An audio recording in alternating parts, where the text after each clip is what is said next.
കൃഷ്ണ ഹരേ ഹരേ ഹരേ രാമ രാമ രാമ രാമ ഹരേ ഹരേ ഹരേ ഹരേ ഹരേ കൃഷ്ണ കൃഷ്ണ കൃഷ്ണ ഹരേ ഹരേ ഹരേ ഹരേ ഹരേ രാമ ഹരേ ഹരേ ഹരേ രാമ കൃഷ്ണ. ഹരേ കൃഷ്ണ മാതാജി പ്രണാമം. ഹരേ കൃഷ്ണ മാതാജി. ഹരേ കൃഷ്ണ. ഹരേ കൃഷ്ണ പ്രണാമം. പ്രണാമം. ഓം നമോ ഭഗവതേ വാസുദേവായ. ഓം നമോ ഭഗവതേ വാസുദേവായ. ഓം നമോ ഭഗവതേ വാസുദേവായ. ഓം അജ്ഞാനതിമിരാന്തസ്യ ജ്ഞാനാഞ്ജനശലാകയാ ചക്ഷുരുന്മീലിതം യേന തസ്മൈ ശ്രീഗുരവേ നമഃ. ശ്രീചൈതന്യമനോഭീഷ്ടം സ്ഥാപിതം യേന ഭൂതലേ സ്വയം രൂപകഥാ മഹ്യം ദദാതി സ്വപദാന്തികം വന്ദേഹം ശ്രീഗുരോൻ ശ്രീയുതപദകമലം ശ്രീഗുരോൻ വൈഷ്ണവാംശ ശ്രീരൂപം സാഗ്രജാതം സഹഗണ രഘുനാഥാന്വിതം തം സജീവം സാദ്വൈതം സാവധൂതം പരിജനസഹിതം കൃഷ്ണചൈതന്യദേവം ശ്രീരാധാകൃഷ്ണപാദാൻ സഹഗണ ലളിതാ ശ്രീവിശാഖാന്വിതംശ.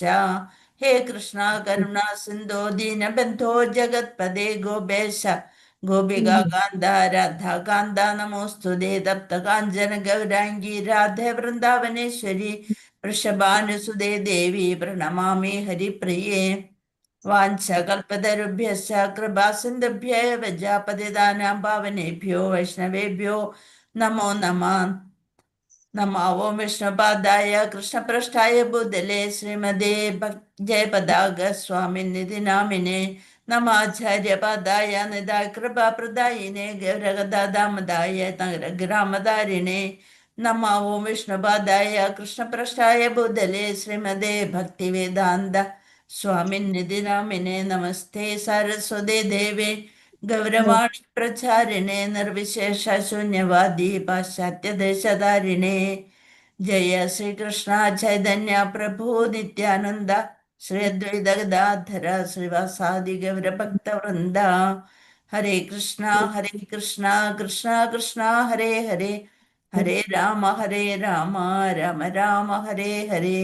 ഹരേ കൃഷ്ണ കൃഷ്ണ കൃഷ്ണ ഹരേ ഹരേ ഹരേ രാമ രാമ രാമ ഹരേ ഹരേ. ഹരേ കൃഷ്ണ കൃഷ്ണ കൃഷ്ണ ഹരേ ഹരേ ഹരേ രാമ രാമ ഹരേ ഹരേ. ഹരേ കൃഷ്ണ. ശ്രീ രാധാ ഗോവിന്ദ് മന്ദിർ മാംഗ്ലൂരു ശ്രീ ഈശോപനിഷത്ത് ലെവൽ 3 ക്ലാസ്സിലേക്ക് എല്ലാവർക്കും സ്വാഗതം. ഹരേ കൃഷ്ണ. ഇന്ന് ശ്ലോകം 14 അല്ലേ? ഹരേ കൃഷ്ണ. കേറാൻ വൈകിട്ടുണ്ടല്ലോ. ഹരേ കൃഷ്ണ. മഴയൊക്കെ ഒന്ന് കുറഞ്ഞു തോന്നല്ലേ? ഹരേ കൃഷ്ണ. പറഞ്ഞു മാതാജി. കുറഞ്ഞു കുറെയൊക്കെ കുറഞ്ഞു വന്നു. ഹരേ കൃഷ്ണ.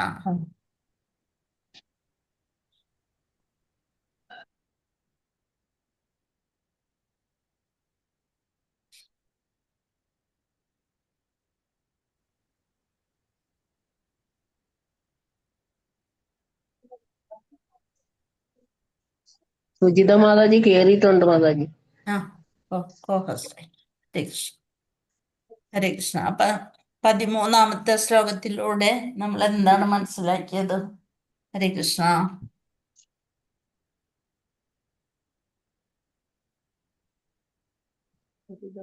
ഭൗതിക ലോകത്തിൽ വന്നുകൊണ്ടിരിക്കുന്ന മാറ്റത്തിൽ ഒരിക്കലും അസ്വസ്ഥരാവാതെ വിശ്വാസ്യരായ ആചാര്യന്മാരിൽ നിന്ന് ശ്രമിക്കണം. ഹരേ കൃഷ്ണ. ശരിയായ സൂത്രവിദ്യല്ല. ഭഗവാനെ ആദി കാരണഭൂതനായ ഭഗവാനെ ആരാധിക്കുന്നതിന് ഒരു തരത്തിലുള്ള ഫലമാണ് ഉണ്ടാവുക. പിന്നെ പരമോന്നതമല്ലാത്ത ദേവന്മാരെ ആരാധിക്കുമ്പോൾ മറ്റൊരു തരത്തിലുള്ള ഫലമാണ് ലഭിക്കുന്നത് എന്ന് മനസ്സിലാക്കാൻ സാധിച്ചു അല്ലേ? ഭഗവാൻ ഗീതോപദേശം അർജുനനെ ഗ്രഹിക്കാൻ കാരണം എന്താണ്? ഒരു സുഹൃത്തും ഭക്തനും ജ്ഞാനിയും എല്ലാം ആയിരുന്നു അർജുനൻ. അതുകൊണ്ടാണ് അതായത് ഭഗവാന്റെ ഭക്തനും സുഹൃത്തും അല്ലാത്ത ഒരാൾക്കും ഗീത മനസ്സിലാക്കാനായിട്ട് സാധിക്കില്ല. അപ്പൊ അർജുനന്റെ പാത പിന്തുടരുന്ന ഒരാൾക്ക് മാത്രമേ ഭഗവത്ഗീത മനസ്സിലാക്കാനായിട്ട് സാധിക്കുള്ളൂ. പിന്നെ ആത്മീയ ഗുരുവിന്റെ പ്രാധാന്യം മനസ്സിലാക്കി ആത്മീയ ഗുരുവിൽ നിന്ന് ജ്ഞാനം ലഭിക്കാത്ത പക്ഷം അയാൾക്ക് ജ്ഞാനം ഒരിക്കലും യഥാരൂപത്തിലുള്ള ജ്ഞാനം ലഭിക്കില്ല. ഉം. പിന്നെ നമ്മൾ അതാണ്. ലക്ഷ്യസ്ഥാനത്തിലേക്ക് നീങ്ങിക്കൊണ്ടിരിക്കണം. ശരിയായ മാർഗത്തിലൂടെ, ഗുരു ശരിയായ പാതയിലൂടെ, ശരിയായ പരമ്പരയിലൂടെ നമ്മൾ ജ്ഞാനം ശരിയായ ഗ്രഹിച്ച് ഭഗവാനിൽ എത്താൻ ശ്രമിക്കണം. ഹരേ കൃഷ്ണ. പിന്നെ ഗുരുപരമ്പരയിലൂടെ ശ്രമിക്കും. ഗുരുപരമ്പരയിലൂടെ. ഹരേ കൃഷ്ണ. അതുകൂടാതെ എന്ത് പഠിച്ചു? ഭഗവാനാണ് എല്ലാത്തിൻ്റെയും സർവസ്യ പ്രഭവ. അഹം സർവസ്യ പ്രഭവോ മത്ത സർവം പ്രവർത്തതേ ഇതി മത്വാ ഭജന്തേ മാം ബുധഭാവ സമന്വിതാഃ. അതായത് ഭൗതിക ആധ്യാത്മിക ലോകങ്ങളുടെ ഉറവിടം ശ്രീകൃഷ്ണ പരമദിവ്യോത്തമ പുരുഷനാണ്. എല്ലാം ഭഗവാനിൽ നിന്നാണ് ഉണ്ടായത്. ഇത് പൂർണ്ണമായി അറിയുന്ന ബുദ്ധിമാന്മാർ ഭഗവാന്റെ സേവനത്തിലെത്തും. അവര് ഭഗവാനെ ഉള്ളഴിഞ്ഞ് ആരാധിക്കുകയും ചെയ്യും. അല്ലേ? ആദ്യത്തെ ഭൗതികാത്മാവാണ് ഭഗവാൻ ബ്രഹ്മാവ്. ബ്രഹ്മാവ്. ബ്രഹ്മാവ്. ഭഗവാൻ ഭൗതികത്തിൽ പെടൂല. ഭഗവാൻ അതീന്ദ്രിയമാണ്. ആദ്യം ആ. കൃഷ്ണനെ മാത്രം ആരാധിക്കുന്നതിൽ ഉറച്ചു നിൽക്കുന്നവർക്ക് പറയുന്ന പേര് ബുധ. ബുധ. ഹരേ കൃഷ്ണ. സംഭൂത എന്നാല് ജനനത്തിന്റെയും നിലനിൽപ്പിന്റെയും പ്രഭവസ്ഥാനം എന്നതുപോലെ നാശത്തിന് ശേഷം അവശേഷിക്കുന്ന സംഭരണിയും സംഭൂത. അതായത് ഭഗവാൻ മാത്രമാണ് നാശത്തിന് ശേഷവും ഉണ്ടായിരിക്കുന്നത്.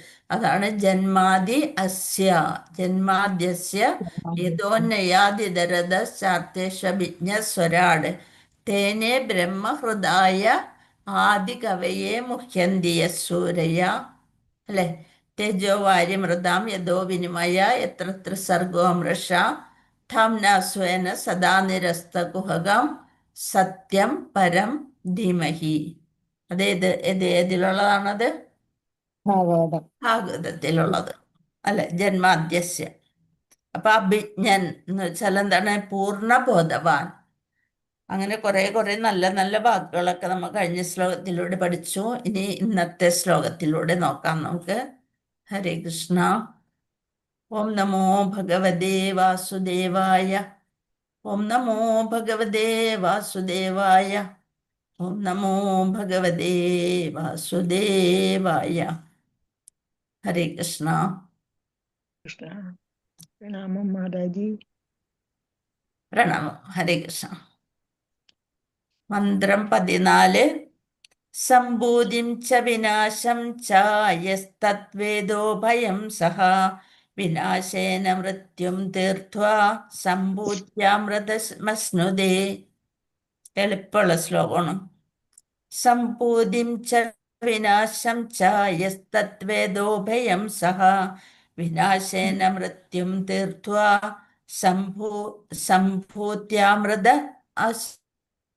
അശ്നുതേ. സംഭൂതിം ച വിനാശം ച യസ്തദ്വേദോ ഭയം സഹ വിനാശേന മൃത്യും തീർത്വാ സംഭൂത്യാമൃതമശ്നുതേ. ഇനി നമുക്ക് അതിൻ്റെ അർത്ഥങ്ങൾ നോക്കാം. സംസ്കൃത വാക്കുകളും അതിന് കൊടുത്തിട്ടുള്ള മലയാള അർത്ഥവാക്കുകളും നോക്കാം. സംഭൂതിം എന്താണ്? അനശ്വരനായ പരമദിവ്യോത്തമ പുരുഷന്റെ അതീന്ദ്രിയ നാമം, രൂപം, ലീലകൾ, ഗുണങ്ങൾ, പരിച്ഛദങ്ങൾ, ധാമം തുടങ്ങിയവയ്ക്ക് എല്ലാത്തിനും സംഭൂതി. അതായത് മുഴുവനായ ഐശ്വര്യത്തോടു കൂടിയ പരമദിവ്യോത്തമ പുരുഷൻ. അതാണ് അവിടെ സംഭൂതിയും വിഭൂതിയും യോഗം നമ്മൾ പഠിച്ചതാണ് ഭഗവത്ഗീതയിലെ. ഇവിടെ സംഭൂതിയും എല്ലാ ഐശ്വര്യങ്ങളോടും കൂടിയ ഭഗവാൻ. എന്തൊക്കെയാണ്? അനശ്വരനാണ് ഭഗവാൻ. അനശ്വരനായ പരമദിവ്യോത്തമ പുരുഷന്റെ അതീന്ദ്രിയ നാമം, രൂപം, ലീലകൾ, ഗുണങ്ങൾ, പരിച്ഛദങ്ങൾ, ധാമം ഇതെല്ലാതും പെടും സംഭൂതിം ച. വിനാശം. വിനാശം ദേവന്മാര് നാശമുള്ളവരാണ് ദേവന്മാര്, മനുഷ്യര്, മൃഗങ്ങൾ എന്നിവയുടെ താൽക്കാലികമായ ഭൗതിക ആവിഷ്കാരങ്ങൾക്ക് പറയണേണ് ഇവിടെ വിനാശം. ഭഗവാന് മാത്രമേ നാശമില്ലാത്തതുള്ളൂ, ബാക്കി എല്ലാവർക്കും വിനാശമുണ്ട്. വിനാശം ദേവന്മാർ, മനുഷ്യർ, മൃഗങ്ങൾ എന്നിവയുടെ താൽക്കാലികമായ ഭൗതിക ആവിഷ്കാരങ്ങൾ. യഹ യാതൊരുവൻ, തദ് അത്, വേദ അറിയുന്നു, ഉഭയം രണ്ടും, സഹ സഹിതം, വിനാശേന നാശമുള്ളവയെല്ലാം, മൃത്യും മരണത്തെ, തീർത്വ അതിക്രമിച്ച, സംഭൂത്യ ഈശ്വരന്റെ അനശ്വര സാമ്രാജ്യത്തിൽ, അമൃതം മരണമില്ലാത്ത അവസ്ഥ, അശ്നുതേ ആസ്വദിക്കുന്നു. ഇതെല്ലാം ഭഗവാൻ ഈ രണ്ടും അറിഞ്ഞത്. ഏത് രണ്ടും? സംഭൂതിം ച വിനാശം ച. സംഭൂതി എന്ന് വെച്ചാൽ അനശ്വരനായ പരമദിവ്യോത്തമ പുരുഷന്റെ അതീന്ദ്രിയ നാമൻ, രൂപം, ലീലകൾ, ഗുണങ്ങൾ, പരിച്ഛദങ്ങൾ, ധാമം തുടങ്ങിയ എല്ലാ വിഭൂതികളും കൂടിയ ഭഗവാനെ പറ്റി അറിഞ്ഞവരും, പിന്നെ വിനാശം ദേവന്മാര്, മനുഷ്യര്, മൃഗങ്ങൾ എന്നിവയുടെ താൽക്കാലികമായിട്ടാണ് അവർ ഭൗതികതയിൽ വരുന്നത്. കുറച്ച് നാൾ ഇവിടെ ഒരു ഗസ്റ്റായിട്ട് വന്ന് അവർ മടങ്ങി പോവുകയും ചെയ്യും. അങ്ങനെ ഭൗതിക ആവിഷ്കാരങ്ങൾ, അതും ഏതൊരുവനാണോ ഇത് രണ്ടും അറിയുന്നത്, ഭഗവാനെ കുറിച്ചും ഭൗതികതയെക്കുറിച്ചും അറിയുന്നത്, അങ്ങനെ നാശമുള്ളതിനെ കുറിച്ചും നാശമില്ലാത്തതിനെ കുറിച്ചും അറിയുന്നത്, അവർക്ക് എവിടെ എത്തിച്ചേരാം? ഭഗവാന്റെ, ഈശ്വരന്റെ അനശ്വര സാമ്രാജ്യത്തിൽ. ഭഗവാന്റെ ഗോലോക വൃന്ദാവനമാണ് അനശ്വര സാമ്രാജ്യത്തില് മരണമില്ലാത്ത അവസ്ഥ ആസ്വദിക്കാൻ സാധിക്കും. എന്താണ്? എന്തറിഞ്ഞവർക്കാണ് ഭഗവാന്റെ അമൃതത്വം അറിയാൻ സാധിക്കുന്നത്? പരമദിവ്യോത്തമ പുരുഷന്റെ അതീന്ദ്രിയ നാമം, രൂപം, ലീലകൾ, ഗുണങ്ങൾ, പരിച്ഛദങ്ങൾ, ധാമം തുടങ്ങിയവ. പിന്നെ വിനാശമുള്ള ദേവന്മാർ, മനുഷ്യർ, മൃഗങ്ങൾ ഇവയുടെ താൽക്കാലിക ഭൗതിക ആവിഷ്കാരങ്ങളൊക്കെ, അത് രണ്ടും അറിയുന്നവർക്ക് എവിടെ എത്താൻ സാധിക്കും? ഈശ്വരന്റെ അനശ്വര സാമ്രാജ്യത്തിലെത്തി അമൃതത്വം ആസ്വദിക്കാൻ സാധിക്കും. ഇനി നമുക്ക് വിവർത്തനം ഒന്ന് നോക്കിയിട്ട് ശ്ലോകം ചൊല്ലുമ്പോൾ ശരിക്കും മനസ്സിലാകും. പരമദിവ്യോത്തമ പുരുഷനായ ശ്രീകൃഷ്ണൻ എപ്പോഴും പറയണേണ് അല്ലെ, പരമ ദിവ്യോത്തമ പുരുഷൻ. അതായത് ഭഗവാന് കിടനിൽക്കാനോ ഭഗവാനേക്കാൾ ഉന്നതിയിലുള്ളതോ ആരുമില്ലാത്തത് കൊണ്ടാണ് പരമ എന്ന വാക്ക് ചേർക്കണത്. പരമദിവ്യോത്തമ പുരുഷനായ ശ്രീകൃഷ്ണൻ അവിടുത്തെ അതീന്ദ്രിയ നാമം, രൂപം, ഗുണങ്ങൾ, ലീലകൾ എന്നിവയെയും നശ്വരമായ ഭൗതിക സൃഷ്ടി, അവയുടെ ദേവന്മാർ, മനുഷ്യർ, മൃഗങ്ങൾ എന്നിവരെയും ഒരുവൻ പൂർണ്ണമായി അറിയേണ്ടതാണ്. ഇത് മനസ്സിലാക്കിയവർ മരണത്തെയും അനിത്യമായ ഭൗതിക ആവിഷ്കാരങ്ങളെയും അതിക്രമിച്ച് നിത്യമായ ഭഗവത് സാമ്രാജ്യത്തിൽ സച്ചിദാനന്ദമയമായ ജീവിതം ആസ്വദിക്കുന്നു. ഹരേ കൃഷ്ണ. മനസ്സിലായ? മനസ്സിലായി. ഇനി നമ്മൾക്ക് ആ ശ്ലോകം ഒന്നും കൂടി നോക്കാം. സംഭൂതിം ച വിനാശം ച യസ്തദ്വേദോഭയം സഹ വിനാശേന മൃത്യും തീർത്വാ സംഭൂത്യാമൃതമശ്നുതേ. ഹരേ കൃഷ്ണ. ഇനി 3-4 പേർക്ക് വായിക്കാം. ഹരേ കൃഷ്ണ, വായിച്ചോളൂ. ഹരേ കൃഷ്ണ മാതാജി, വായിക്കട്ടെ. ഹരേ കൃഷ്ണ മാതാജി, വായിക്കട്ടെ. വായിച്ചോളൂ മാതാജി.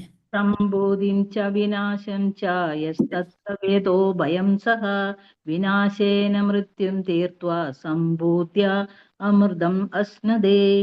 വിവർത്തനം. പരമദിവ്യോത്തമ പുരുഷനായ ശ്രീകൃഷ്ണൻ അവിടുത്തെ അതീന്ദ്രിയ നാമം, രൂപം, ഗുണങ്ങൾ, ലീലകൾ എന്നിവയും നശ്വരമായ ഭൗതിക സൃഷ്ടി, അവയുടെ ദേവന്മാർ, മനുഷ്യർ, മൃഗങ്ങൾ എന്നിവയെയും ഒരുവൻ പൂർണ്ണമായും അറിയേണ്ടതാണ്. ഇത് മനസ്സിലാക്കിയവർ മരണത്തെയും അനിത്യമായ ഭൗതിക വിഷയങ്ങളെയും അതിക്രമിച്ച് നിത്യമായ ഭഗവത് സാമ്രാജ്യത്തിൽ സച്ചിദാനന്ദമയമായ ജീവിതം ആസ്വദിക്കുന്നു. ഹരേ കൃഷ്ണ മാതാജി, പ്രണാം. ഹരേ കൃഷ്ണ. പ്രണാം മാതാജി. ഹരേ കൃഷ്ണ. Thank you. അടുത്ത് ഇന്നലെ പ്രഭുക്കന്മാര് ആരും വായിച്ചില്ല കേട്ടാ. ഇന്ന് പ്രഭുക്കന്മാര് വായിക്കണേ. ഹരേ കൃഷ്ണ. വായിക്കട്ടെ മാതാജി. വായിച്ചോളും പ്രഭു. ഹരേ കൃഷ്ണ. സംഭൂതിം ച വിനാശം ച യസ്തദ്വേദോ ഭയം സഹ വിനാശേന മൃത്യും തീർത്വാ സംഭൂതാമൃത അശ്നുതേ. ഹരേ കൃഷ്ണ. വിവർത്തനം. പരമദിവ്യോത്തമ പുരുഷനായ ശ്രീകൃഷ്ണൻ അവിടുത്തെ അതീന്ദ്രിയ നാമം, രൂപം, ഗുണങ്ങൾ, ലീലകൾ എന്നിവയെയും നശ്വരമായ ഭൗതിക സൃഷ്ടി, അവയുടെ ദേവന്മാർ, മനുഷ്യർ, മൃഗങ്ങൾ എന്നിവയെയും മുഴുവൻ പൂർണ്ണമായി അറിയേണ്ടതാണ്. ഇത് മനസ്സിലാക്കിയവ മരണത്തെയും അനിത്യമായ ഭൗതികാവിഷ്കാരങ്ങളെയും അതിക്രമിച്ച് നിത്യമായ ഭഗവത് സാമ്രാജ്യത്തിൽ സച്ചിദാനന്ദമയമായ ജീവിതം ആസ്വദിക്കുന്നു. ഹരേ കൃഷ്ണ മാതാജി. ഹരേ കൃഷ്ണ. പ്രണാം പ്രഭു. ഹരേ കൃഷ്ണ. അടുത്ത മാതാജി. വായിച്ചോളൂ. മാതാജി.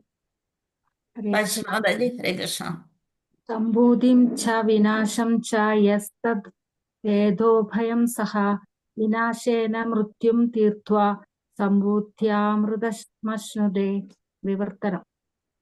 പരമദിവ്യോത്തമ പുരുഷനായ ശ്രീകൃഷ്ണൻ അവിടുത്തെ അതീന്ദ്രിയ നാമം, രൂപം, ഗുണങ്ങൾ, ലീലകൾ എന്നിവയെയും നശ്വരമായ ഭൗതിക സൃഷ്ടി, അവയുടെ ദേവന്മാർ, മനുഷ്യർ, മൃഗങ്ങൾ എന്നിവയെയും ഒരുവൻ പൂർണ്ണമായി അറിയേണ്ടതാണ്. ഇത് മനസ്സിലാക്കിയവർ മരണത്തെയും അനിത്യമായ ഭൗതികാവിഷ്കാരങ്ങളെയും അതിക്രമിച്ച് നിത്യമായ ഭഗവത് സാമ്രാജ്യത്തിൽ സച്ചിദാനന്ദമയമായ ജീവിതം ആസ്വദിക്കുന്നു. ഹരേ ഹരേ കൃഷ്ണ. കൃഷ്ണ. താങ്ക് യു മാതാജി. ഹരേ കൃഷ്ണ. അടുത്ത ആൾ വായിച്ചോളൂ. വായിക്കട്ടെ മാതാജി. വായിച്ചോളൂ മാതാജി. ഹരേ കൃഷ്ണ. ശ്രീജ മാതാജി വായിച്ചോളൂ. ഹരേ കൃഷ്ണ. സംഭൂതിം ച വിനാശം ച യസ്തദ്വേദോഭയം സഹ വിനാശേന മൃത്യും തീർത്വാ സംഭൂത്യാമൃതമശ്നുതേ.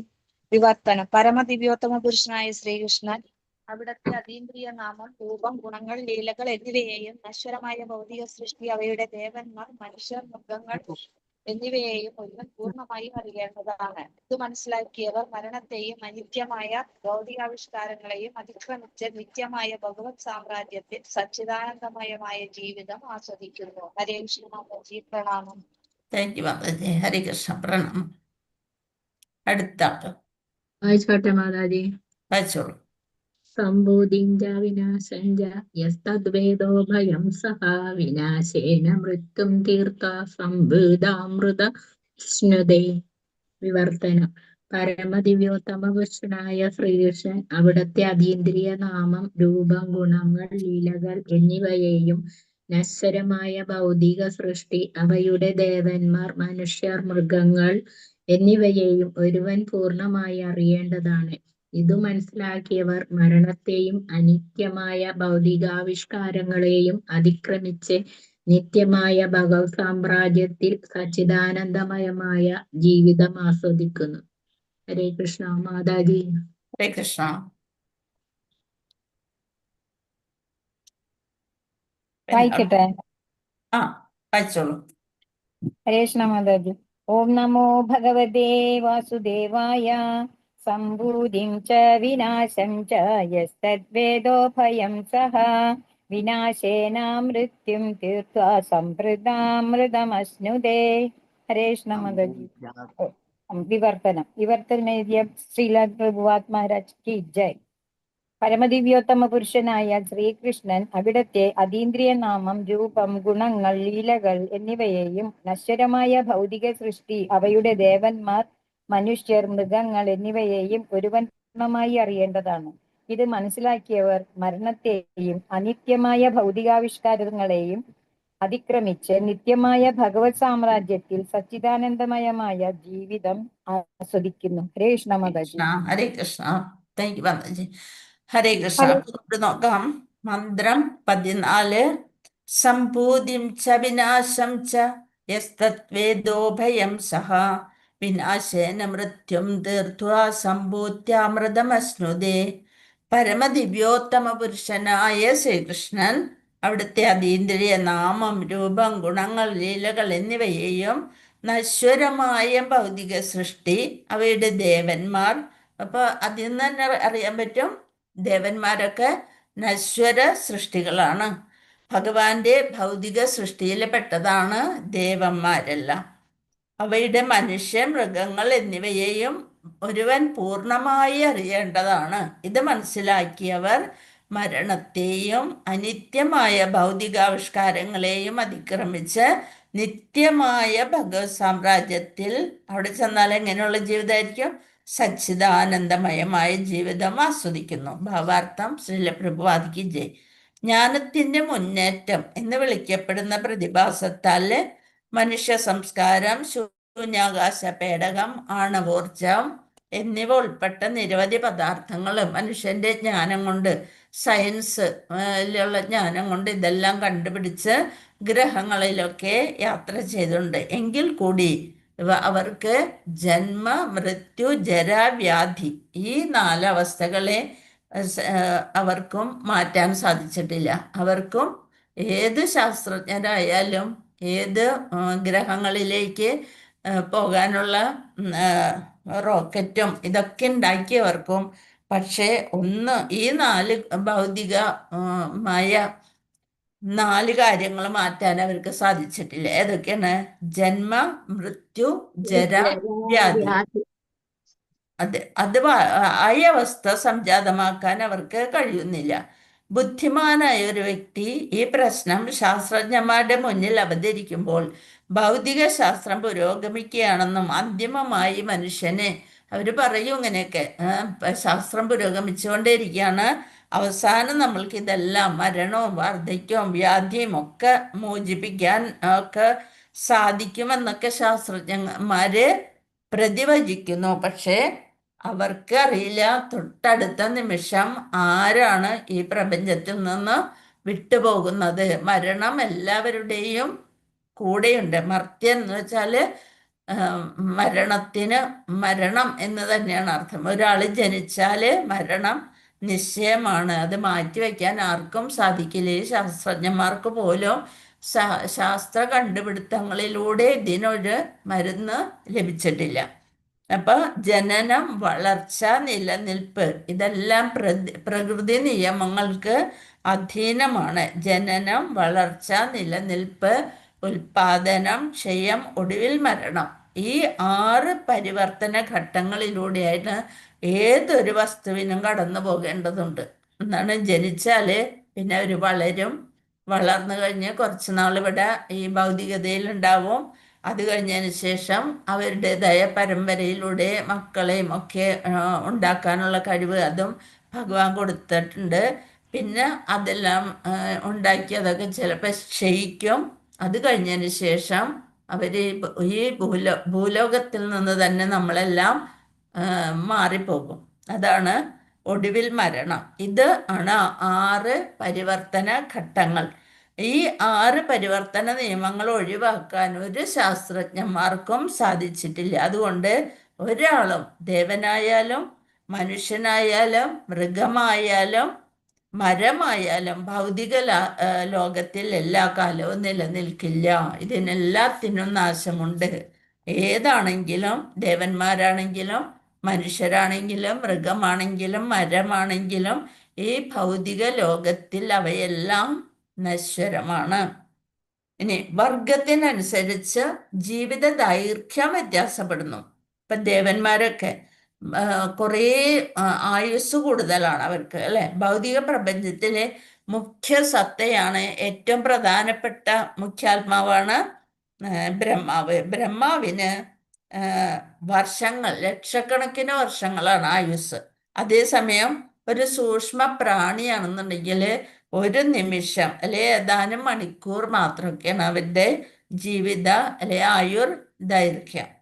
അങ്ങനെ ഒരു വസ്തു ജനിപ്പിക്കപ്പെടുന്നതും സൃഷ്ടിക്കപ്പെടുന്നതും ചില നിശ്ചിത വ്യവസ്ഥകളിൽ കുറച്ചു കാലം ജീവിക്കുന്നു, അല്ലെ? സൃഷ്ടി, സ്ഥിതി, സംഹാരം ഇതെല്ലാം ആരുടെ കയ്യിലാണ്? ഭഗവാന്റെ ഇച്ഛയനുസരിച്ചാണ്. ഭഗവാനാണ് അതിൻ്റെ എല്ലാം നിയന്താവ്. പൂർണ്ണ നിയന്താവാണ് ഭഗവാൻ. അപ്പൊ അവ വളർന്ന് ജീവിതം തുടരുകയാണെങ്കിൽ അവ വളർന്ന് പ്രത്യുൽപാദനം നിർവഹിക്കുന്നു, ക്ഷയിക്കുന്നു, ഒടുവിൽ നാമാവശേഷമാവുകയും ചെയ്യുന്നു. നമ്മൾ ഒരാളും ചിലരെ മാത്രം ഇങ്ങനെ കുറേ കാലങ്ങൾ കഴിഞ്ഞാലും അത്രയും പേര് കേട്ടവരെ നമ്മൾ കുറേ ഓർക്കും. അവരും ഫോട്ടോയിൽ മാത്രം ഒതുങ്ങും, പിന്നെ അവര് നാമാവശേഷമായി പോവുകയാണ് അല്ലേ. അപ്പൊ അതുപോലെ ബ്രഹ്മാവിന് വരെ ഉണ്ട് ഈ മരണം എന്ന അവസ്ഥ. ഇന്നോ നാളെയോ മരണം ബ്രഹ്മാവിന് പോലും ബാധകമാണ്. അതുകൊണ്ട് ഭൗതിക പ്രപഞ്ചത്തെ പറയുന്ന പേരാണ് മർത്യലോകം. എന്താ പറയാ? മർത്യലോകം എന്ന് പറയും. എന്തുകൊണ്ടാണ്? ഇവിടെ ഇവിടെയുള്ളവര് ദേവന്മാര് തുടങ്ങി മൃഗങ്ങൾ തുടങ്ങി മനുഷ്യര്, പ്രാണികള്, അതേപോലെ മരങ്ങള് എല്ലാം നാശം സംഭവിക്കുന്നതാണ്. അതുകൊണ്ട് മർത്യലോകം എന്ന് പറയുന്നു, അഥവാ മരണത്തിന്റെ ലോകം എന്ന് വിളിക്കപ്പെടുന്നു. ശാസ്ത്രജ്ഞരായാലും രാഷ്ട്രീയക്കാരായാലും അവരെയൊക്കെ പ്രസംഗം കേട്ട് കഴിഞ്ഞാൽ ഈ ഇവിടെ നിന്ന് വിട്ട് പോവില്ല എന്നുള്ളൊരു ഇത്, അത്രയും വാഗ്ദാനങ്ങളാണ് ആൾക്കാർക്ക് നൽകിയിട്ടാണ് അവർ വോട്ട് ചോദിക്കണത് അല്ലേ. പക്ഷെ അടുത്ത നിമിഷം എന്ത് സംഭവിക്കുന്നു ആർക്ക് പോലും പ്രവചിക്കാൻ സാധിക്കില്ല. അപ്പോൾ മുക്തമാകാൻ ശ്രമിക്കുക. കാരണം മരണരഹിതമായ ആത്മീയ പ്രകൃതിയെ പറ്റി അവർക്ക് വിവരമില്ല, അവർക്കൊന്നും അറിയില്ല. വിവേകപൂർണമായ അതീന്ദ്രിയ അനുഭവങ്ങളെ കൊണ്ട് പരിപൂർണമാക്കപ്പെട്ട വൈദിക സാഹിത്യത്തെ പറ്റി അവർക്ക് അറിവില്ലാത്തത് കൊണ്ടാണത്. അതില് വൈദിക സാഹിത്യത്തില് ഇതെല്ലാം എഴുതി വെച്ചിട്ടുണ്ട്, പക്ഷെ അതൊന്നും വായിക്കാനോ അതിൽ നിന്ന് അറിവ് സമ്പാദിക്കാനോ അവർക്ക് സാധിക്കുന്നില്ല. അപ്പൊ ഇതിഹാസങ്ങളിൽ നിന്നും വേദങ്ങളിൽ നിന്നും ശാസ്ത്രങ്ങളിൽ നിന്നും ജ്ഞാനം കൈവരിക്കുന്നതിൽ വിമുഖരാണ്. വിഷ്ണു പുരാണത്തിലെ പ്രകാരം പ്രസ്താവിക്കുന്ന എന്താണ്? വിഷ്ണു ശക്തി പരപ്രോക്ത ക്ഷേത്രജ്ഞാഖ്യാതദാ പര അവിദ്യ കർമ്മ സംജ്ഞാന്യ തൃതീയ ശക്തി ഋഷ്യതേ. വിഷ്ണു പുരാണത്തിൽ പറഞ്ഞിട്ടുണ്ട് പരാപ്രകൃതിയും അപരാപ്രകൃതിയെയും കുറിച്ച് അല്ലെ. എന്താണ് പരാപ്രകൃതി? ഉത്കൃഷ്ട ശക്തി, ജീവാത്മാക്കളൊക്കെ അടങ്ങിയിരിക്കുന്നത് പരാപ്രകൃതി. അതേസമയം അപരാപ്രകൃതി എന്ന് വെച്ചാല് അധമ ശക്തി. നമ്മളത് കഴിഞ്ഞ ശ്ലോകങ്ങളിലൂടെയൊക്കെ മനസ്സിലാക്കിയതാണ് അല്ലെ. അവിദ്യ എന്നും പറയും ഭിന്നമായ ശക്തികൾ, രണ്ട് ഭിന്നമായ ശക്തികൾ ഭഗവാനുണ്ട്. അതാണ് പരാപ്രകൃതിയും അപരാപ്രകൃതിയും. അത് ഭൗതിക പ്രകൃതി, അത് അധമ ശക്തിയാണ്. ഈ ശക്തിയാലാണ് ഭൗതിക സൃഷ്ടി സാധ്യമാകുന്നത്. ഭൗതിക സൃഷ്ടി ഉണ്ടാക്കിയിരിക്കുന്നത് ഭൗതിക പ്രകൃതി കൊണ്ടാണ്. ഇത് ജീവസത്തയെ അജ്ഞതയാൽ കർമ്മം ചെയ്യാനും ആവരണം ചെയ്ത് കാമ്യകർമ്മങ്ങളൊക്കെ ചെയ്യാനായിട്ട് പ്രേരിപ്പിക്കുകയാണ് ചെയ്യുക. ഈ അധമ ശക്തി അല്ലെങ്കിൽ അപരാശക്തി കാമ്യകർമ്മങ്ങൾ, നമ്മൾക്ക് എന്തൊക്കെയാണ് കുറേ ആവശ്യങ്ങളുണ്ട് അല്ലെ, എല്ലാം ആഗ്രഹങ്ങളാണ്. ആ ആഗ്രഹങ്ങൾ കൂടി വരികയാണ് ചെയ്യണത്. അപ്പൊ നമ്മൾ അതിനനുസരിച്ചുള്ള പ്രവൃത്തികൾ ചെയ്യും.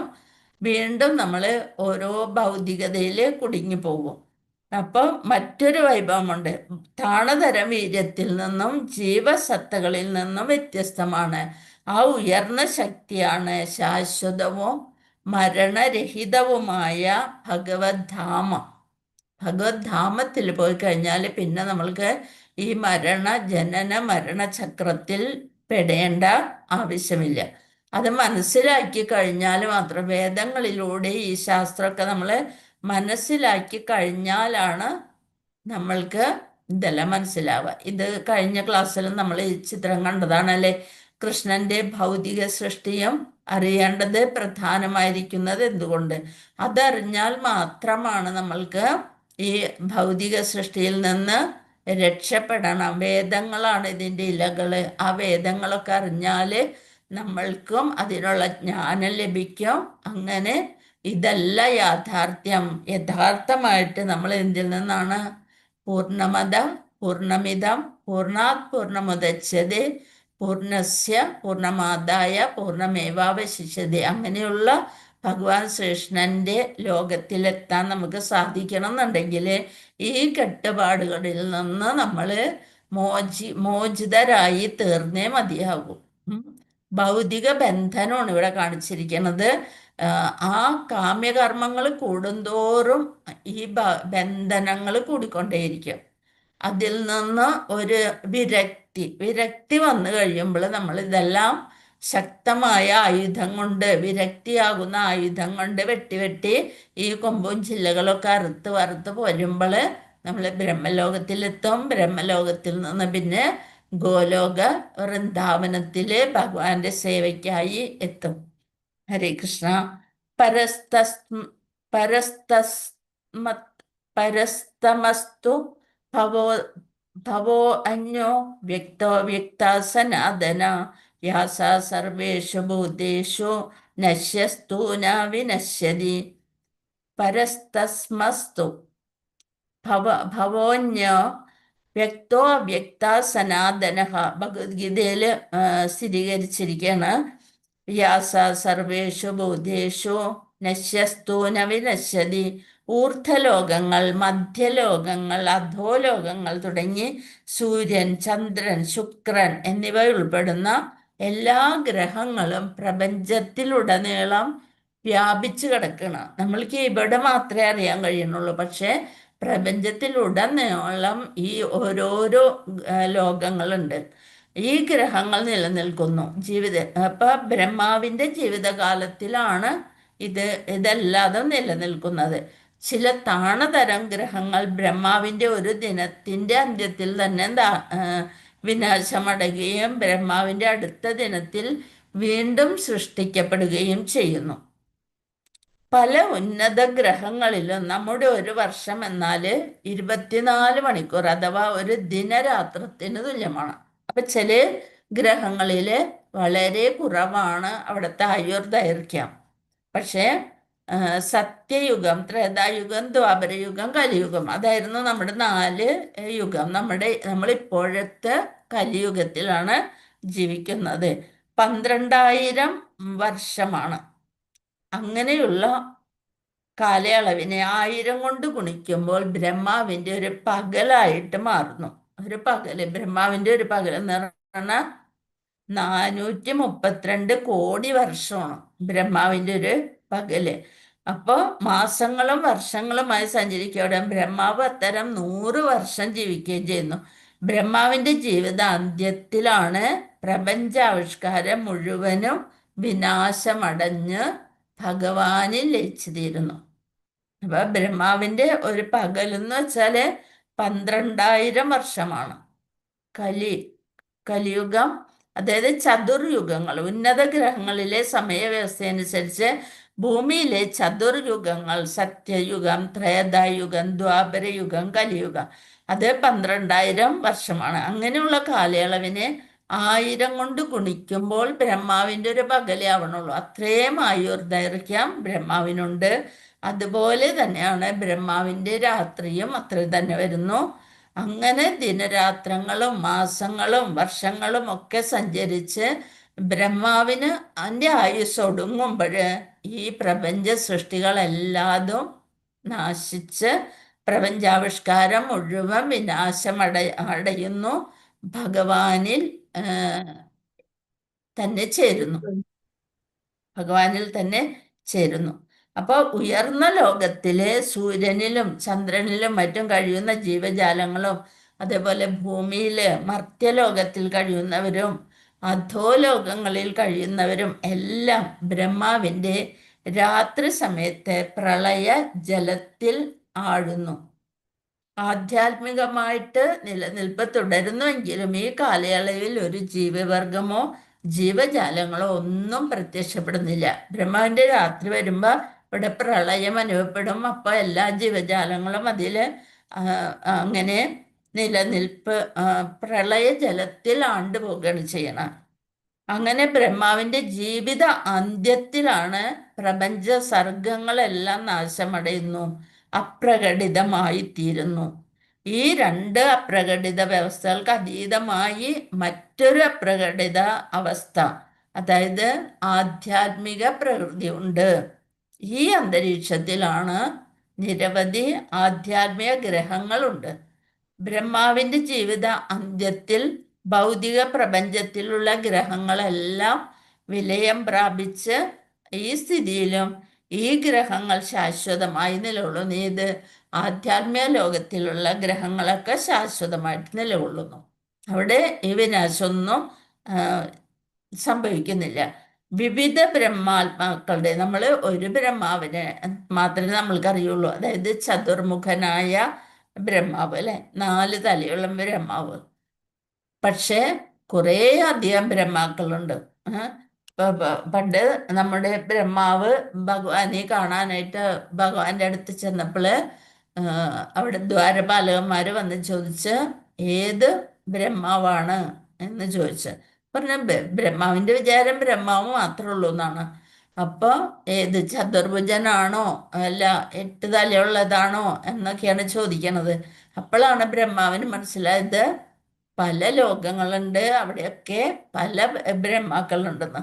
വിവിധ ബ്രഹ്മാക്കളുടെ അധികാര പരിധിയിലുള്ള ഭൗതിക പ്രപഞ്ചങ്ങളെല്ലാം ഭഗവത് വിഭൂതിയുടെ 4ൽ ഒരു ഭാഗം മാത്രമാണ്. അതാണ് ഏകപാദ വിഭൂതി. ശരിക്കും 4ൽ 1 മാത്രമാണ് ഭൗതിക ലോകം. അതിനാണ് ഏകപാദ വിഭൂതി എന്ന് പറയുന്നത്. 4ൽ 3 ഭാഗവും എന്താണ്?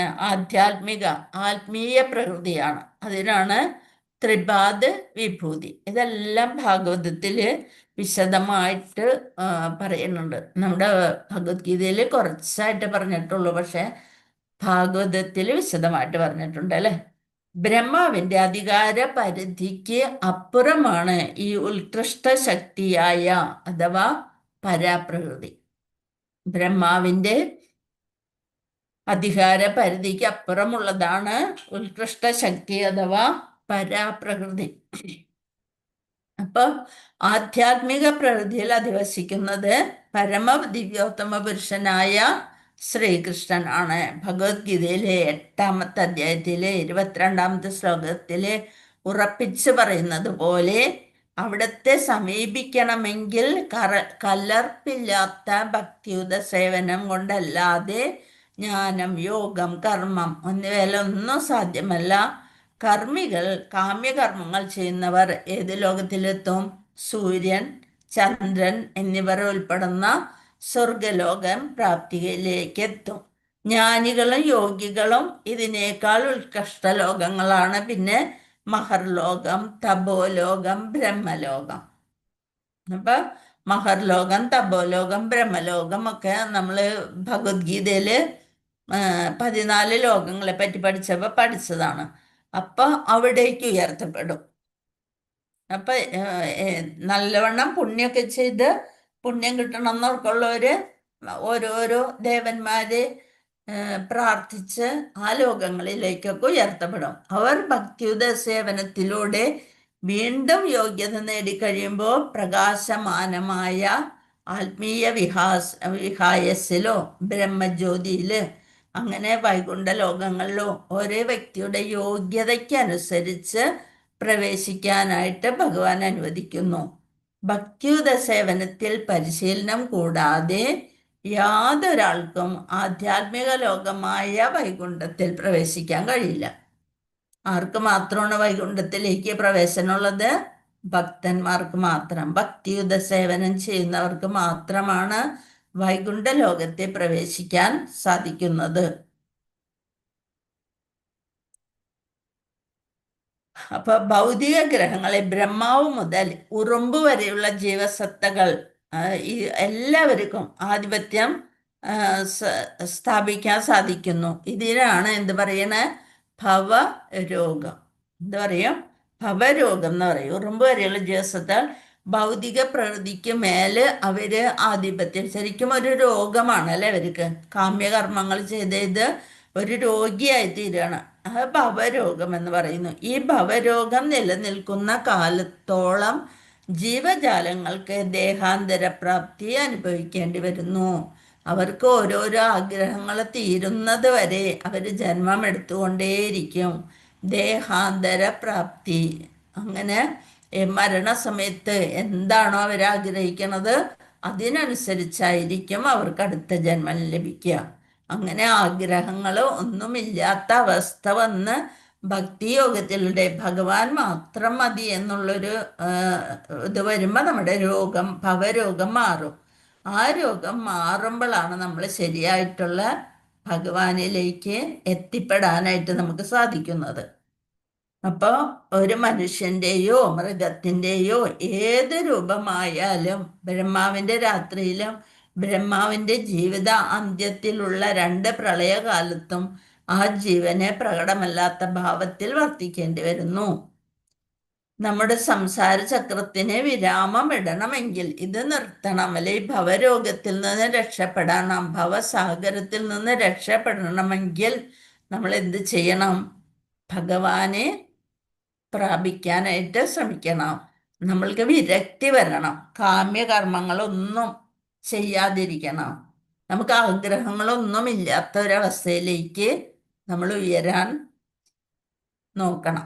അപ്പോഴാണ് നമ്മൾ അവിടുത്തെ രൂപവിസനമായ നാരായണ രൂപങ്ങളുടെയോ സാമീപ്യത്തിൽ സനാതനമായ ജീവിതം ആസ്വദിക്കാം. അല്ലെ, മുക്തി 5 തരത്തിലുള്ള മുക്തി ഉണ്ടെന്നൊക്കെ പറയും അല്ലേ. സാലോക്യം, സാമീപ്യം, സായുജ്യം, അങ്ങനെ സാക്ഷി, അങ്ങനെയൊക്കെ ഉള്ളത്. അപ്പം അങ്ങനെ നാരായണ രൂപങ്ങൾ ആധിപത്യം വഹിക്കുന്നു. ഏകോ വശി സർവഗ കൃഷ്ണ ഈഢ്യ ഏകോ അഭിസൻ ബഹുധായോവഭാതി. ഉപനിഷത്തിൽ പറഞ്ഞിരിക്കണേണ്. ശ്രുതി മന്ത്രങ്ങളിലൊക്കെ ഇത് സ്ഥിരീകരിച്ചിട്ടുണ്ട്. മാതാജി കേൾക്കുന്നില്ല. മാതാജി കേൾക്കണില്ലേ? ഉണ്ടല്ലോ മാതാജി, കേൾക്കുന്നുണ്ട്. മാതാജിയുടെ നെറ്റ് കേൾക്കുന്നുണ്ടല്ലോ. മാതാജി മാതാജിക്കാണോ കേൾക്കാത്തേ? നെറ്റ് പോയി കാണും. നെറ്റ് പോയി കാണും മാതാജിയുടെ നെറ്റ് ഒന്ന് ബാക്കി എല്ലാവർക്കും കേൾക്കണുണ്ടല്ലോ അല്ലെ? ഉണ്ട് മാതാജി, കേൾക്കുന്നുണ്ട്. മാതാജിയുടെ നെറ്റ് പോയിണ്ടോ? ഞാൻ ഒന്നാമത് ശബ്ദത്തിന്റെ ഒരു പ്രശ്നം ഉള്ളതുകൊണ്ട് ഇത്തിരി കുറച്ച് വോളിയം കുറയ്ക്കാൻ നോക്കും. പക്ഷെ ഇടയ്ക്കിടയ്ക്ക് മാതാജി കേൾക്കുന്നുണ്ട്. ഹരേ കൃഷ്ണ. ആരും തന്നെ ഭഗവാൻ ശ്രീകൃഷ്ണനെ മുന്നിട്ട് നിൽക്കുന്നില്ല. അപ്പോ ഭഗവാൻ തന്നെ പറഞ്ഞിട്ടുണ്ട് അല്ലെ, ധർമ്മ സംസ്ഥാപനാർത്ഥായ സംഭവാമി യുഗേ യുഗേ. ധർമ്മം സ്ഥാപിക്കാൻ വേണ്ടിയിട്ടും ദുരാചാരികളെ വകവരുത്താൻ വേണ്ടിയിട്ടും ഭക്തജനങ്ങളെ സംരക്ഷിക്കാൻ വേണ്ടിയിട്ടും ഭഗവാൻ യഥാകാലങ്ങളിലൊക്കെ അവതരിക്കും അല്ലെ. ഭഗവാൻ ഈ ലോകത്തെത്തുന്നത് ധർമ്മം പുനഃസ്ഥാപിക്കാൻ വേണ്ടിയാണ് അല്ലെ. ക്ലേശങ്ങൾ അനുഭവിക്കുന്നവരെ രക്ഷിക്കാനും ധർമ്മം സ്ഥാപിക്കാനും വേണ്ടി ഭഗവാൻ ഓരോരോ കാലങ്ങളിലായി അവതരിക്കുന്നു. അപ്പൊ പ്രകൃതിയുടെ നശീകരണ ശക്തിയെ കൈകാര്യം ചെയ്യുന്നതിന് പല സർക്കാർ തലത്തിലും പലതരം സംരംഭങ്ങളും ഒക്കെ തുടങ്ങുന്നു. പക്ഷെ അവർക്കൊന്നും മനസ്സിലാക്കാൻ സാധിക്കുന്നില്ലേ പ്രകൃതി ശക്തിയെ എങ്ങനെ ശാന്തമാക്കാം എന്നൊന്നും അവർക്ക് അറിയണില്ല. അവരെന്ത് ചെയ്യും? ഒരു ദിവസം കൊണ്ടാണ് പ്രകൃതി അങ്ങനെ എല്ലാം നശിപ്പിച്ചുകൊണ്ട് കടന്നു പോകാൻ തക്ക അത്ര ശക്തിയുണ്ട് പ്രകൃതിക്ക് എന്നുള്ളത് അവർ മനസ്സിലാക്കുന്നില്ല. ഈശ്വരാവബോധം ഉണർത്തിയാൽ മാത്രമേ ശക്തമായ പ്രപഞ്ചശക്തിയെ നമുക്ക് ശാന്തമാക്കാൻ കഴിയുള്ളൂ. ഭഗവാന്റെ കാരുണ്യമുണ്ടെങ്കിൽ മാത്രമാണ് നമ്മൾക്ക് പ്രപഞ്ച ശക്തിയെ എന്ത് ചെയ്യാൻ പറ്റുള്ളൂ? ശാന്തമാക്കാൻ കഴിയും. ഇനി സംഭൂതി നമ്മൾ പറഞ്ഞ പരമപുരുഷൻ, സംഭൂതം, ദൈവത്തിൻ്റെ നിത്യവ്യക്തിത്വം, അവൻ്റെ പേര്, രൂപം, വിനോദങ്ങൾ, ഗുണങ്ങൾ, സാമഗ്രികൾ, ഇതൊക്കെ സംഭൂതത്തിൽ വരും. വിനാശത്തിൽ വരുന്നത് അർത്ഥദേവന്മാർ, പുരുഷന്മാർ, താൽക്കാലിക മൃഗങ്ങൾ മുതലായവയുടെ താൽക്കാലിക പ്രകടനം, ഇതൊക്കെ വിനാശം എന്നുള്ളൊരു വാക്കിൽ വരും. ഭൗതിക പ്രകൃതിയുമായി സമ്പർക്കം പുലർത്തുന്ന ആർക്കും, ദേവനായാലും മനുഷ്യനായാലും മൃഗം അല്ലെങ്കിൽ ചെടി ഇതായാലും 6 നിയമങ്ങൾക്കപ്പുറമാകാൻ കഴിയില്ല. ഏതൊക്കെ 6 നിയമങ്ങൾ? ജനനം, വളർച്ച, പരിപാലനം, ഉപോൽപ്പന്നങ്ങളുടെ ഉൽപാദനം, അധപ്പതനം, ഒടുവിൽ മരണം. ഇത് മാറ്റിമറിക്കാനായിട്ട് ആർക്കും സാധിക്കില്ല. അധപ്പതനം, ഒടുവിൽ മരണവും ഭൗതിക ലോകത്തിൽ എന്നേക്കുമായി നിലനിൽക്കുന്നു. ഇതെല്ലാം 6ാമത്തെ ഒന്ന് പറയാവോ? ജനനം, വളർച്ച, പരിപാലനം, ഉൽപാദനം, അധപ്പതനം. പിന്നെ മരണം. ശരി മാതാജി. ഹരേ കൃഷ്ണ. അധപ്പതനം എന്ന് പറയുന്നത് നമ്മൾ എത്രയൊക്കെ ഉണ്ടാക്കിയാലും ഒരു സമയത്തുമ്പോൾ അതൊക്കെ നശിച്ചു പോണ കാണാം. പല പല ഇതുകളും പലരും അല്ലേ, ഏറ്റവും വലിയ പണക്കാരായിരുന്നവര് ഒരു 2-3 അവര് കുടുംബ പാരമ്പര്യം കഴിയുമ്പോൾ കാണാം അവര് നശിച്ചു പോണത് അല്ലേ. അങ്ങനെ അതാണ് അധപ്പതനം. പിന്നെ മരണവും. മരണമില്ലാത്ത ആത്മീയ ലോകത്തെക്കുറിച്ച് ഇവർക്കൊന്നും വിവരമില്ല. വിഷ്ണുപുരാണത്തിൽ ഇതൊക്കെ നമ്മൾ വായിച്ച കാര്യങ്ങളാണ്. മരണമില്ലാത്ത വാസം ഉയർന്ന ഊർജമാണ്. ഭക്തിയുത സേവനത്തിലൂടെ മാത്രമേ ഭഗവാനെ സമീപിക്കാൻ കഴിയൂ. നേരത്തെ കേൾക്കാത്ത മാതാജിക്ക് കേൾക്കണ്ട മാതാജി? ഹരേ കൃഷ്ണ. കേൾക്കുന്നുണ്ട് മാതാജി, ഇപ്പൊ ശരിയായി. ഇപ്പൊ ശരി, നേരത്തെ ഉണ്ടോ? ആ, നെറ്റ് പോയതാ. ആയിരിക്കും ആയിരിക്കും. സൂര്യനും ചന്ദ്രനും ഉൾപ്പെടുന്ന കർമ്മികൾക്ക് സ്വയം സ്വർഗലോക ഗ്രഹങ്ങളിലേക്ക് ഉയർത്താൻ സാധിക്കും. ജ്ഞാനികൾക്കും യോഗികൾക്കും മഹർലോകം, തപോലോകം, ബ്രഹ്മലോകം ഇങ്ങനെ ഉയർന്ന ഗ്രഹങ്ങൾ നേടാൻ കഴിയും. അവിടെ നിന്ന് അവരുടെ യോഗ്യത അനുസരിച്ച് ആത്മീയ ഗ്രഹങ്ങളുടെ പ്രകാശമാനമായ പ്രപഞ്ചാന്തരീക്ഷത്തിലേക്ക് പോകാൻ സാധിക്കും. പിന്നെ കൃഷ്ണാബോധത്തിൽ പരിശീലനം ലഭിക്കാതെ ആർക്കും, അതായത് ഭക്തരാവാതെ ആർക്കും വൈകുണ്ഠ ഗ്രഹങ്ങളിൽ പ്രവേശിക്കാൻ കഴിയില്ല. വൈകുണ്ഠത്തെക്കാളും പ്രധാനമാണ് കൃഷ്ണലോകം. ഇനി മായാവാദികളും ബ്രഹ്മവാദികളും തമ്മിലുള്ള സാമ്യം. എല്ലാം ലയിപ്പിക്കുന്നതും കൈവശം വയ്ക്കുന്നതും ഒന്നാണ്. വ്യത്യാസങ്ങൾ ഇപ്രകാരമാണ്. മായാവാദികൾ എന്ത് പറയും? സത്യത്തെ ഇഷ്ടപ്പെടുന്നതിനോ ഇഷ്ടപ്പെടാതിരിക്കുന്നതിനോ ഒരു ചോദ്യവുമില്ല. പ്രഭുപാദ പറഞ്ഞു, നമുക്ക് രക്ഷ വേണമെങ്കിൽ കൃഷ്ണാബോധത്തിലേക്ക് എത്തണം. പ്രഭുപാദ എന്ന് പറയുന്ന ഭഗവാന്റെ തന്നെ ശക്തിയാവേശ രൂപമാണ്. അപ്പോൾ ഭഗവാന്റെ ശിഷ്യര്, ഭഗവാന്റെ പരമ്പരയിൽ പെട്ടവര് പറഞ്ഞാല് അത് സത്യമായിരിക്കും അല്ലെ. അവര് പ്രതിനിധികളാണ്, ഭഗവാന്റെ പ്രതിനിധികളാണ് നമ്മുടെ ആത്മീയ ആചാര്യന്മാർ. അതുപോലെ ശങ്കരാചാര്യര് ദൈവത്തിന്റെ രൂപം മായയാണ്, ബ്രഹ്മസത്യം ജഗത് മിഥ്യ. അവർ എല്ലാം മായ, മിഥ്യാബോധം കൃഷ്ണന്റെ പോലും ഒരു വശമായി കണക്കാക്കുന്നു. അതിനാൽ ഈ മനോഭാവം കാരണം അവർ താഴേക്ക് വീഴുകയാണ് ചെയ്യുന്നത്. അവർക്കും ഭഗവാന്റെ ലോകത്തിൽ എത്തിപ്പെടാൻ സാധിക്കില്ല. ബ്രഹ്മവാദികൾ, അവർക്ക് തർക്കം കുറവാണ്. അതായത് കൃഷ്ണാബോധത്തിൽ നിന്നുള്ള സ്വയം തിരിച്ചറിഞ്ഞ ബ്രഹ്മവാദികൾ ശ്രീല ശുകദേവനും സനൽകുമാരന്മാരുമായിരുന്നു. എന്നിട്ട് അവസാനം ഭഗവാനെ അവര് തിരിച്ചറിഞ്ഞു. സനൽകുമാരന്മാരെന്ന് വെച്ചാൽ എന്നും അവർക്ക് കുമാരന്മാരുടെ ഒരു ശരീരമാണ്. എല്ലാം തികഞ്ഞവരാണ്, ജ്ഞാനികളാണ്. ഇവിടെ ജയവിജയന്മാരെയാണ് ഇവിടെ കാണിച്ചിരിക്കണത്. അവര് തടുത്തപ്പോൾ അവർക്ക് ദേഷ്യം വന്നു. ശരിക്കും ദേഷ്യം വന്നിട്ട് എന്ത് ചെയ്ത് ഇവരെ ശപിച്ചു. നിങ്ങൾ അസുരന്മാരായിട്ട് പിറക്കട്ടെ എന്ന് ശപിച്ചിട്ടാണ് പിന്നെ അവര് പോയത്. ഭഗവാന്റെ കാവൽക്കാരായിരുന്നു അല്ലെ ജയവിജയന്മാര്. അതാണ് ഈ കാണിക്കുന്നത്. എല്ലാം ബ്രഹ്മം, ഈ ലോകം കൃഷ്ണൻ മുതലായണെന്ന് അവർ കരുതുന്നു. പക്ഷെ ഭഗവാന്റെ വ്യക്തിരൂപം കണ്ടപ്പോഴാണ് അവർക്കതിൽ ഇത്രയധികം വിശ്വാസം അനുഭവപ്പെട്ടത്. പക്ഷെ അവർ അത് ഇഷ്ടപ്പെടുന്നു. അതിനാൽ അവർക്ക് സ്വയം തിരിച്ചറിഞ്ഞ് ഭക്തരാകാനുള്ള അവസരം ലഭിച്ചു. കമ്പനികൾ അവരുടെ ഉൽപ്പന്നങ്ങൾ വിപണനം ചെയ്യുന്നത് പോലെ മറ്റുള്ളവരെ കൃഷ്ണബോധത്തിലേക്ക് ആകർഷിക്കാൻ പരസ്യം എഴുതുക.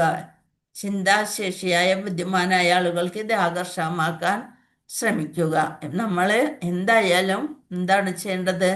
ഒരാളെയെങ്കിലും കൃഷ്ണാബോധത്തിലേക്ക് കൊണ്ടുവരാനായിട്ട് നമ്മൾ ശ്രമിക്കണം, നമ്മുടെ ആചാര്യന്മാരുടെ പാതയിലേക്ക്. ഹരേ കൃഷ്ണ. ഇനി നമുക്ക് ടെക്സ്റ്റ് ഒന്നും കൂടി നോക്കാം. താൽക്കാലികമായ ഭൗതിക ആവിർഭാവങ്ങളെ മാത്രം മനസ്സിലാക്കി ഒരാൾക്ക് തന്നെ സംരക്ഷിക്കാനാവില്ല. കാരണം പ്രകൃതിയുടെ ഗതിയിൽ ഓരോ നിമിഷവും വിനാശം നടക്കുന്നു. അഹനി ഭൂതാനി ഗച്ഛന്തീഹ യമാലയം. ആശുപത്രികൾ തുറന്നതുകൊണ്ട് പ്രളയബാധയിൽ നിന്ന് രക്ഷപ്പെടില്ല. സനാതനവും ആനന്ദപൂർണവുമായ ജീവിതത്തെക്കുറിച്ചുള്ള പൂർണ്ണ ജ്ഞാനത്തിലൂടെ മാത്രമേ രക്ഷപ്പെടാൻ കഴിയുകയുള്ളൂ.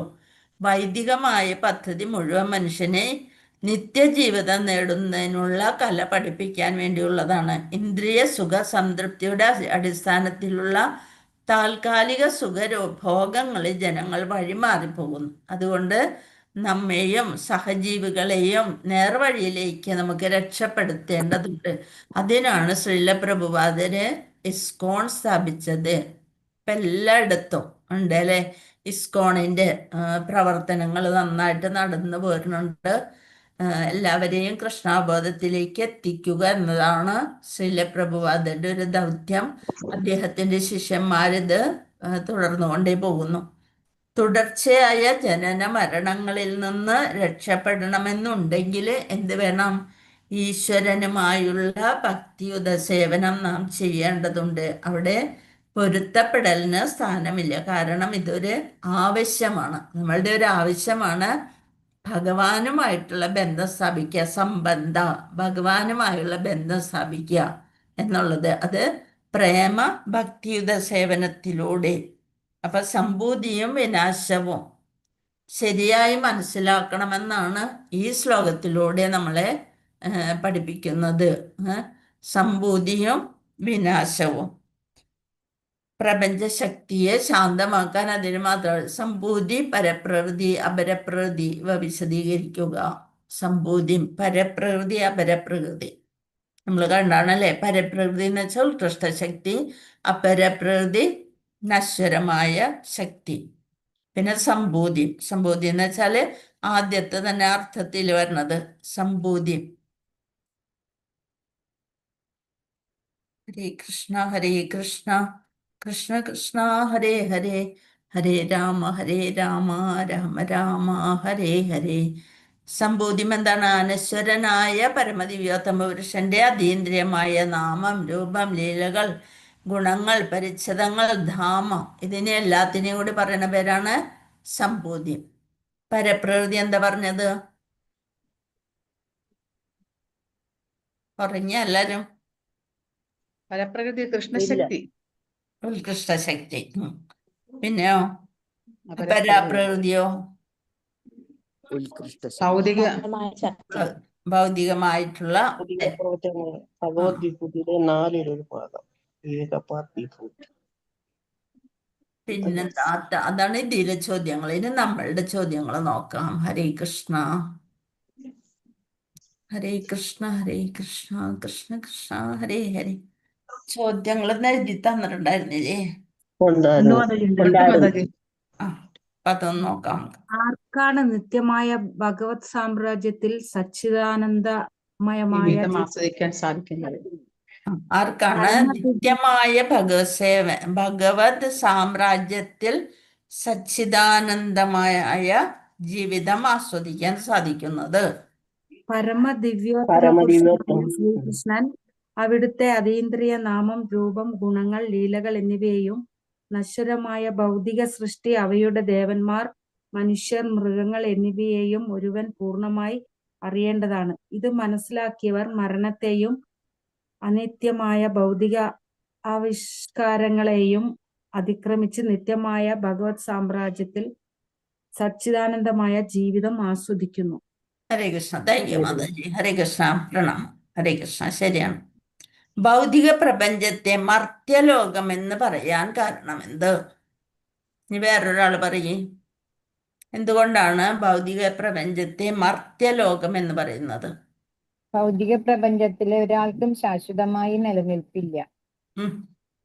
ജനിപ്പിക്കലും സൃഷ്ടിക്കലും നടക്കുന്നു. അതുപോലെ ജീവിതം തുടരുകയാണെങ്കിൽ അവ വളർന്ന് പ്രത്യുൽപാദനം നടത്തുന്നു, ക്ഷയിക്കുന്നു, നശിക്കുന്നു. ഈ വ്യവസ്ഥിതിയെ തുടരുന്നു. അതുകൊണ്ട് ഭൗതിക പ്രപഞ്ചത്തെ മർത്യലോകം എന്ന് പറയുന്നു. അല്ലെങ്കിൽ മരണത്തിന്റെ ലോകം എന്ന് വിളിക്കപ്പെടുന്നു. പറഞ്ഞാൽ പോരെ മാതാജി? അങ്ങനെയും പറഞ്ഞൂടെ? അങ്ങനെ പറയാം. ഇത് ശരിക്കും മനസ്സിലാക്കിയിട്ടാണ് മാതാജി അത് വിവരിച്ച് പറഞ്ഞത്. ശരിക്കും നശ്വരമാണ്, അതുകൊണ്ട് അതിന് മരണത്തിന്റെ ലോകം അല്ലെ മർത്യലോകം എന്ന് പറയുന്നു. ഹരേ കൃഷ്ണ. അടുത്ത ചോദ്യം, പരാപ്രകൃതി അപരാപ്രകൃതി വിശദമാക്കുക. പരാ മീൻസ് ഉത്കൃഷ്ട പ്രകൃതി എന്നും അധമപ്രകൃതി അല്ലെങ്കിൽ അവിദ്യ എന്നും അറിയപ്പെടുന്ന ഭിന്നമായ ശക്തികൾ ഭഗവാനുണ്ടെന്ന് നമുക്കറിയാൻ കഴിയുന്നു.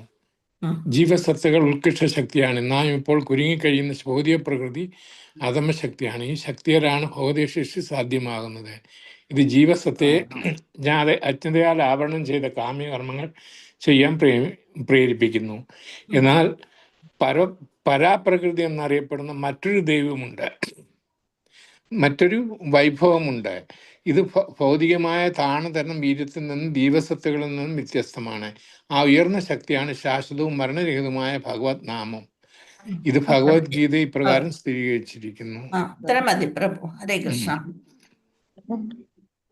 അപ്പൊ എന്താണ് അപരാപ്രകൃതി എന്ന് വെച്ചാൽ ധമപ്രകൃതി, പരാപ്രകൃതി, ഉത്കൃഷ്ട പ്രകൃതി, അതിലാണ് ജീവസത്തകളൊക്കെ അടങ്ങിയിരിക്കുന്നത്. ഹരേ കൃഷ്ണ. ഇനി ഏകപാദ വിഭൂതി. മാതാജി, ഈ പരാപ്രകൃതി എന്ന് പറഞ്ഞ ഭഗവദ്ധാമത്തെയ അല്ല, ഭഗവത് വിഭൂതിയുടെ 4ൽ ഒരു ഭാഗം മാത്രമാണ് ഏകപാദ് വിഭൂതി. ഇത് അധമശക്തിയാണ്. ഭഗവത് വിഭൂതിയുടെ 4ൽ 3 ഭാഗം അടങ്ങുന്ന ആത്മീയ പ്രകൃതി അഥവാ ത്രിപാദ് വിഭൂതി ബ്രഹ്മാവിന്റെ അധികാര പരിധിക്ക് അപ്പുറമാണ്. ഇതാണ് ഉത്കൃഷ്ട ശക്തി അഥവാ പരാപ്രകൃതി. ഇത്ര എഴുതിയാൽ മതി. പരാപ്രകൃതി, ഉത്കൃഷ്ട പ്രകൃതി, അപരാപ്രകൃതി, അധമപ്രകൃതി അല്ലെങ്കിൽ അവിദ്യ. സത്തകളെല്ലാം ഉത്കൃഷ്ട ശക്തി. മാതാജി ചോദിച്ചത് ശരിയാണ് കേട്ടോ മാതാജി. ഹരേ കൃഷ്ണ. അല്ല, 4ലൊരു ഭാഗം മാത്രമെന്നുള്ളത് ഏകപാദ വിഭൂതി മറ്റേ ത്രിപാദ വിഭൂതിയുടെ ഉത്തരല്ലേ ഇപ്പൊ മാതാജി? ഉത്തരവാണ് ഇപ്പൊ തന്നെ മാതാജി പറഞ്ഞത്, മറ്റേ മാതാജി പറഞ്ഞത്. ഹരേ കൃഷ്ണ. ഏകപാദ വിഭൂതിയും ത്രിപാദ വിഭൂതിയും 4ൽ 3 ഭാഗവും ആത്മീയ ലോകമാണ്. 4ൽ ഒരു ഭാഗം മാത്രമാണുള്ളത് ഭൗതിക ലോകം. അതാണ് ഏകപാദ്. ത്രിപാദ് ആത്മീയ ലോകത്തിനാണ് ത്രിപാദ വിഭൂതി. അടുത്ത ചോദ്യം. 5ാമത്തെ ഡാഷ് പരിശീലനം കൂടാതെ ആർക്കും വൈകുണ്ഠത്തിൽ പ്രവേശിക്കാൻ കഴിയില്ല. ഭക്തിയുത സേവനത്തിൽ. അതെ അതെ, ഭക്തിയുത സേവനത്തിൽ പരിശീലനം കൂടാതെ യാതൊരാൾക്കും ആധ്യാത്മിക ലോകമായ വൈകുണ്ഠത്തിൽ പ്രവേശിക്കാൻ കഴിയില്ല, സാധിക്കില്ല. ഭവരോഗം എന്നാൽ എന്ത്? ഭൗതിക ഗ്രഹങ്ങളിൽ ബ്രഹ്മാവ് മുതൽ ഉറുമ്പ് വരെയുള്ള ജീവസത്തകൾ ഭൗതിക പ്രകൃതിക്ക് മേൽ ആധിപത്യം സ്ഥാപിക്കാൻ ശ്രമിക്കുന്നു. ഇത് തന്നെയാണ് ഭവരോഗം. ഭവരോഗം. ഹരേ കൃഷ്ണ. ഒറ്റ വാക്കിൽ എന്തായാലും പറയാൻ പറ്റുമോ? ഏതിനാ? ഭവരോഗം. ഭവരോഗം എന്നാൽ എന്ത്? ഭവരോഗം എന്നാൽ എന്ത്? ഒറ്റ വാക്കില്ല. ഭൗതിക ഗ്രഹങ്ങളിൽ ബ്രഹ്മാവ് മുതൽ ഉറുമ്പ് വരെയുള്ള ജീവസത്തെ ഭൗതിക പ്രകൃതിക്ക് മേൽ ആധിപത്യം സ്ഥാപിക്കാൻ ശ്രമിക്കുന്നു. അതാണ് ഭവരോഗം. നമ്മള് എല്ലാം വെട്ടിപ്പിടിക്കാനായിട്ടുള്ള ഒരു ദൗല്യം എന്ന് പറയൂലേ, ഭയങ്കരമായിട്ടുള്ള ആഗ്രഹം. അങ്ങനെ ആഗ്രഹിച്ചുകൊണ്ടേയിരിക്കുന്നു. അത് നമ്മുടെ ആഗ്രഹത്തെയാണ് ഭവരോഗം എന്ന് പറയുന്നത്. അതിനാണ് ഭവരോഗം എന്ന് പറയുന്നത്. അത്യാഗ്രഹം വെട്ടിപ്പിടിക്കാനുള്ള അത്യാഗ്രഹം എന്നും പറഞ്ഞൂടെ? അത്യാഗ്രഹം എന്ന് വെച്ചാല് എല്ലാം വെട്ടിപ്പിടിക്കാനുള്ള ആ രോഗാവസ്ഥയാണ് അത്. ഭൗതികതയിലുള്ളവർക്ക് എല്ലാവർക്കും ഉള്ളൊരു രോഗാവസ്ഥയാണ്. എല്ലാത്തിലും ആധിപത്യം സ്ഥാപിക്കാൻ ശ്രമിക്കുന്നതിനെയാണ് ഭഗവാൻ ഈ ലോകത്തെത്തുന്നത് എന്തിനു വേണ്ടിയാണ്? മതധർമ്മം ധർമ്മം പുനഃസ്ഥാപിക്കാൻ വേണ്ടി അല്ലെ? ധർമ്മം പുനഃസ്ഥാപിക്കാൻ വേണ്ടിയാണ് ഭഗവാൻ ഈ ലോകത്ത് എത്തുന്നത്. ധർമ്മം പുനഃസ്ഥാപിക്കാൻ. പ്രപഞ്ചശക്തിയെ എങ്ങനെ ശാന്തമാക്കാം? ഈശ്വരാബോധം ഉണർത്തിയാൽ നമ്മൾക്ക് എല്ലാവർക്കും ഒരു അവബോധമുണ്ട്. അത് ഈശ്വരനിലേക്ക് തിരിക്കണം. ആ കോൺഷ്യസ്നസ്, കൃഷ്ണ കോൺഷ്യസ്നസ്, അതാണ് കൃഷ്ണാവബോധം. ജനന മരണ ചക്രത്തിൽ നിന്ന് എങ്ങനെ രക്ഷപ്പെടാം?